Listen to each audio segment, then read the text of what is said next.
సముద్ర మదనం నుండి పుట్టిన అమృతాన్ని దేవతలకు పంచి వెళ్తున్న మోహినిని చూసి శివుడు మోహిని మాయలో పడిపోయి ఆమె వెనకాల వెళ్తాడు. అలా శివుడు మోహిని వెనకాల వెళ్తూ ఉండగా మోహిని జడ నుండి ఒక పువ్వు రాలిపడుతుంది.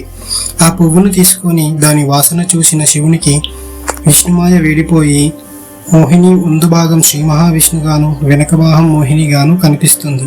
11వ శతాబ్దంలో వేటకు వచ్చిన చోళరాజు మోహిని జడ నుండి పువ్వు వాలిన ప్రదేశంలో నిద్రపోతాడు. దాంతో శ్రీ మహావిష్ణువు చోళరాజుకి కలలో కనిపించి ఆ ప్రదేశంలో రథాన్ని తిప్పమన్నాడు. అలా రథాన్ని తిప్పుతూ ఉండగా చక్రానికి ఉన్న శీల ఎక్కడ జారి పడుతుందో అక్కడ తను కనిపిస్తానన్నాడు. శ్రీ మహావిష్ణువు చెప్పినట్లే చోళరాజుకి ముందు భాగం విష్ణుగాను వెనక భాగం మోహినిగాను ఉన్న విచిత్రమైన విగ్రహం దొరకడంతో చోళరాజు అక్కడ గుడి కట్టి అందులో విగ్రహాన్ని ప్రతిష్ఠిస్తాడు.